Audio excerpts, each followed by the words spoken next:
So नमस्कार मित्रांनो. तुमचं सगळ्यांचं स्वागत आहे माझ्या नवीन भागामध्ये. सो जसं मी आधीच्या भागामध्ये सांगितलेलं की आपलीच मराठी लोक कशी आपले पाय खेचतात वगैरे या गोष्टी. सो त्यालाच अनुसरून मी एक गोष्ट अजून बोलू इच्छितोय की जस्ट आता अजून एक इन्सिडेंट सांगतोय की आता अशी गोष्ट घडलेली आहे की मीन्स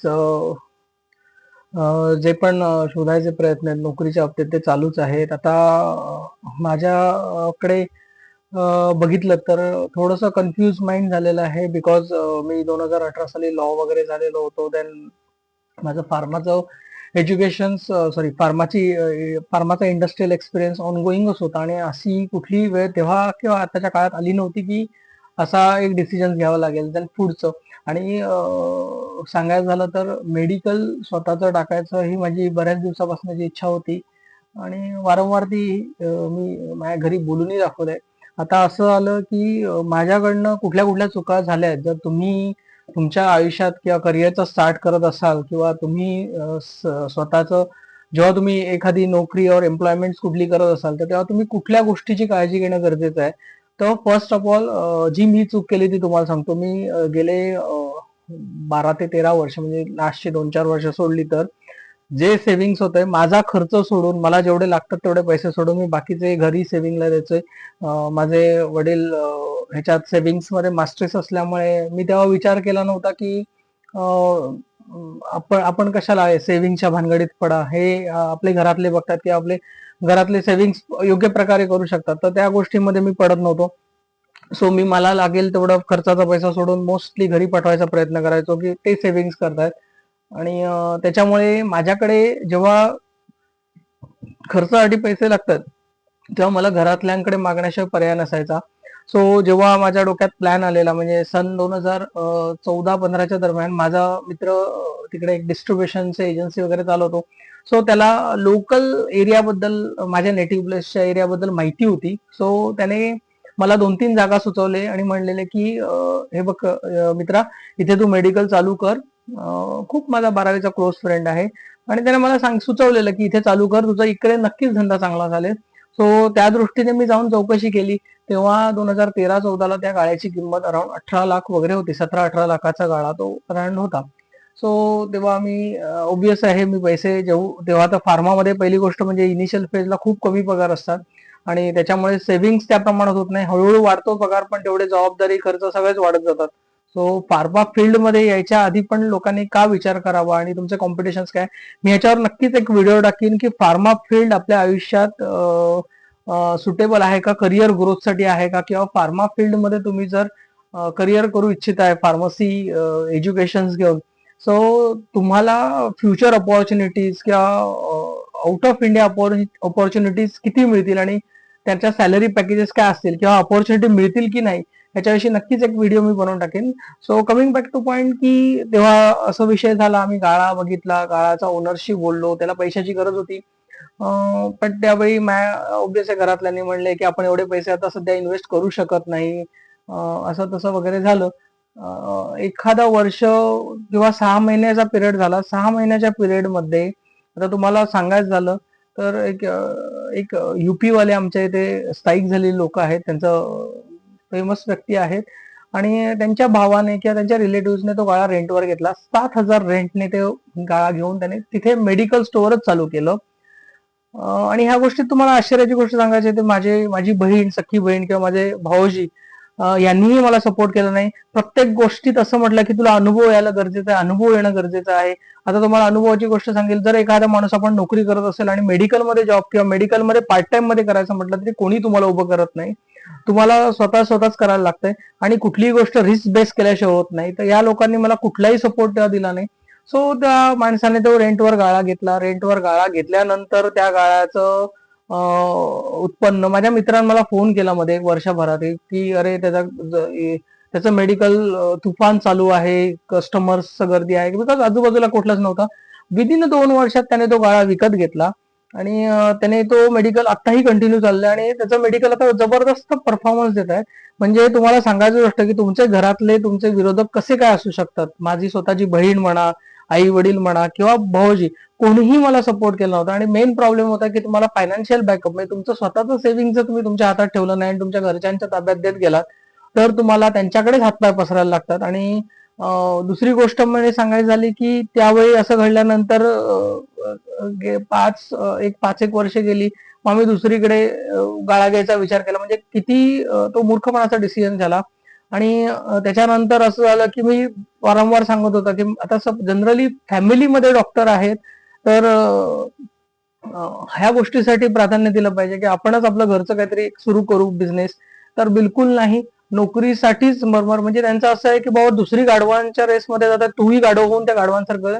आणि आता माझ्या घरातल्यांचं सांगायचं बहिणी झालं की बहिणीचं नोकरी असून सुद्धा ती स्वतः प्रॅक्टिस करते प्रायव्हेट डॉक्टरशिप मेडिकलमध्ये आणि तिने स्वतःचं वेल सेटल केलेलं आहे. आणि तिला माहिती आहे की बाबा या उत्पन्न, कारण नोकरीमध्ये तुमचं सगळं व्हाईट कॉलर असल्यामुळे, व्हाईट इन्कम असल्यामुळे तुम्ही कुठल्याही प्रकारचं सेव्हिंग लपवू शकत नाही. तुम्हाला टॅक्सेस भरावे लागतात आणि तुमच्या हातात पैसा, अमुक पैसा किंवा कमी प्रमाणात पैसा राहतो. आणि दिवस रात्र आपण म्हणजे 9 ते 10 तास तुम्ही नोकरीमध्ये घालवल्यानंतर तुम्ही स्वतःसाठी किंवा स्वतःच सुरू करायला वेळ द्यायचा म्हटला तरी तुमच्यात त्या प्रमाणात ताकद राहत नाही जेवढी तुम्ही बिझनेसमध्ये म्हणाल. बिझनेसमध्ये मेहनत करावी लागते पण एक सॅटिस्फॅक्शन असते, कारण ती मेहनत असते ती स्वतःसाठी केली जाते आणि स्वतःच्या प्रगतीसाठी केली जाते. सो असा विषय तेव्हा घडला. त्याच्यानंतर आताचा विषय रिसेंटली सांगायचा आहे की आताच्या अशा परिस्थितीमध्ये अक्षरशः म्हणजे मी वाट बघत होतो किंवा माझी फॅमिली वाट बघत होती किंवा आता बोलतील बाबा आपण आपलं स्वतःचं काहीतरी चालू करू, स्वतःचा बिझनेस बघू. तर तेव्हा एकही 15 दिवसात एकदाही अशी विचारपूस झाली नाही. म्हणजे मी म्हणायचं झालं की मराठी लोकांचे पाय कसे खेचतात. सो हा एक जिवंत होता. आणि मी प्रत्येक वेळी सांगतो की मला एक्सपिरियन्स आलाय माझ्या नातेवाईकांचा की नातेवाईक आपले स्वतःचे सख्खे नातेवाईक, रक्ताचे नातेवाईक कुठलाही सपोर्ट करत नाही. खूप वाईट वाटतं या गोष्टीचा, म्हणजे की आपण एखादी गोष्ट करायला जातोय आणि आपण एक एक्सपेक्ट करतो, एक मोरल सपोर्ट जो असतो सगळ्यात जास्त आपल्याला एक्सपेक्टेशन असतं की आपल्या फॅमिलीवाल्यांनी सपोर्ट करावा, आपल्या आई वडिलांनी किंवा आपल्या बहिणीने सपोर्ट करावं.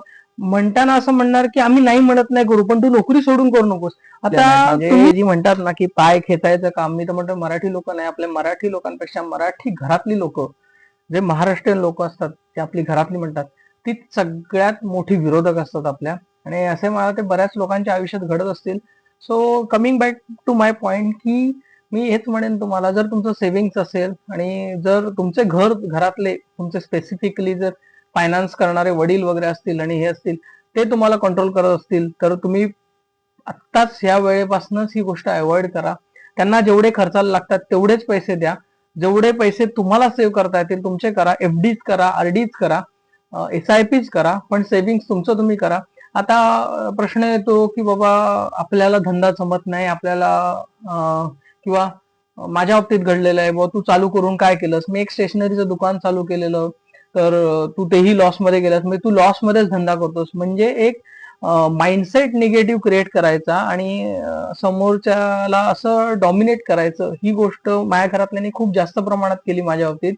किंवा तुला काहीच जमत नाही, तू करूच शकत नाहीस, किंवा तुझ्याने काय होणारच नाही, सगळं लॉस मध्येच करतोस. हे माझ्या पेरेंट्सनी स्पेसिफिकली, मी ओपनली सांगतोय तुम्हाला, की एक डाऊनफॉल केला जातोय की तुझ्यान जमणारच नाही, तू नोकरीच कर, हे आपलं काम नाही वगैरे अशा गोष्टी केल्या जातात.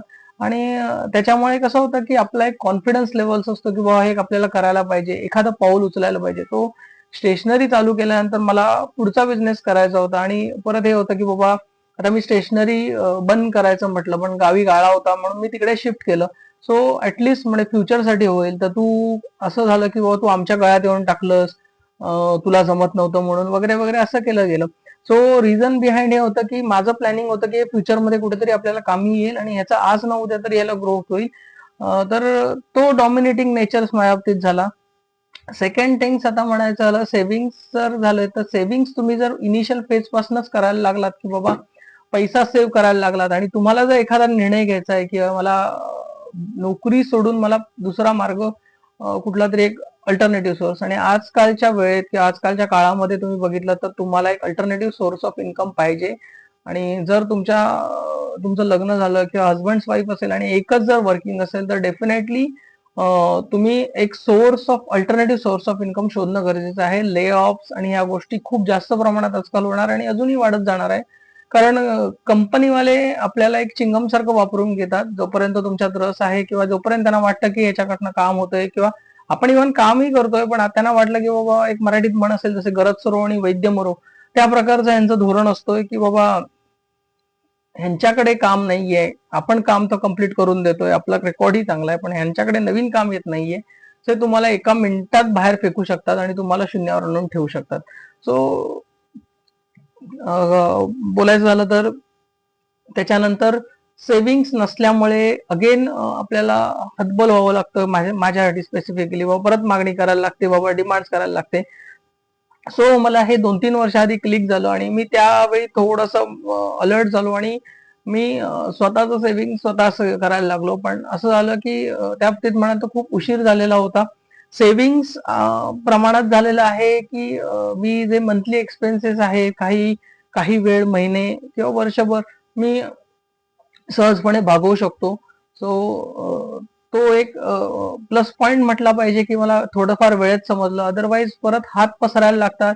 मग त्याच्यावर अशी कारणं मिळतात की बाबा तुला कशाला पैसे पाहिजे, आता आम्ही म्हातारे झालोय, तू आमच्याकडनंच पैसे मागणार का? पण इतके दिवस सेव्हिंग्स केलेले पैसे ते कुठलेही तो विषय नसतो, तो बोलला जात नाही. आणि मग तू काय केलंस, तू आतापर्यंत काय कमवलंस, अशा गोष्टी ह्या तुम्हाला तुमच्यावर टॉन्ट्स केले जातात आणि कमेंट्स केले जातात, ते तुम्हाला ऐकावे लागतात. सो सेव्हिंग्स हा खूप इम्पॉर्टंट भाग आहे. जो इनिशियल फेज पासूनच नोकरी करत असाल तर सेव्हिंग्स करायला शिका. अल्टरनेटिव्ह वे ऑफ ऑप्शन शोधा. आम्हीही आता प्रयत्न करतोय की आम्हाला एक अल्टरनेटिव्ह वे ऑफ ऑप्शन शोधायचा आहे. विरोध तर ऑलवेज आहेच आणि मी तसं म्हटलं की घरातनं सगळ्यात जास्त विरोध आहे आणि सगळ्यात हा मोठा ड्रॉबॅक आहे की निगेटिव्ह लोक मला बाहेर भेटण्यापेक्षा माझ्या घरातच जास्त प्रमाणात भेटत आहेत आणि मी अवॉइड करतोय की जेवढं जेवढं लपवता येईल तेवढी गोष्ट लपवली जावी. बट कुठल्या ना कुठल्या मार्गावरनं माहिती काढायची आणि पाय खेचायची कामं खूप जास्त प्रमाणात होत आहेत. सो इमर्जन्सी फंड्स हा मॅनेजमेंट खूप आजकाल इम्पॉर्टंट आहे आपल्या आयुष्यामध्ये. जर आपण इमर्जन्सी फंड मॅनेजमेंट प्रॉपर नाही केली सो आपण मेंटली ट्रेस होतो. विचार आपली शक्ती जी विचारशक्ती असते ती आपली खूप कमी होऊन जाते आणि आपल्याला कुठलाच डिसिजन घेता येत नाही. सो इमर्जन्सी फंड्स आपण महिन्याचा महिना खर्च वेगळा काढून ठेवणं गरजेचं आहे आणि जेवढा तुमचा मंथली एक्सपेन्स आहे, तुमचं ईएमआय असेल, सपोज हाऊसिंग लोनचा असेल, देन मंथली एक्सपेन्स मीन्स तुमचे नॉर्मल फूड जे आहे आपलं रेग्युलर त्याचं, नंतर मेंटेनन्स झाला, तुमचा फ्युएल एक्सपेन्स जर थोडंफार असेल, सो ऑन अन ॲव्हरेज 10 ते 15,000 ते मॅक्झिमम 20,000 एवढा तुमचा नॉर्मल एक्सपेन्स असला पाहिजे, इन्क्लुडिंग ट्युशन फी वगैरे. तसं तुम्ही एक वर्षाचा हिशोबान कॅल्क्युलेट करून बाजूला ठेवणं गरजेचं आहे आणि त्याच्यानंतर तुम्ही सेव्हिंग्स केले पाहिजे किंवा ते इमर्जन्सी फंड सोडून तुम्ही अदर सेव्हिंग्स केले पाहिजे, ज्याच्यात तुम्हाला एक अल्टरनेटिव्ह सोर्स ऑफ इन्कम्स किंवा एक बिझनेस अल्टरनेटिव्ह सोर्स ऑफ इन्कमचा बिझनेस तुम्ही स्टार्ट करू शकाल. सो ह्या गोष्टीचं तुम्ही प्लॅनिंग करा आणि त्या अगेन्स्ट असे मूव्ह हेड व्हा.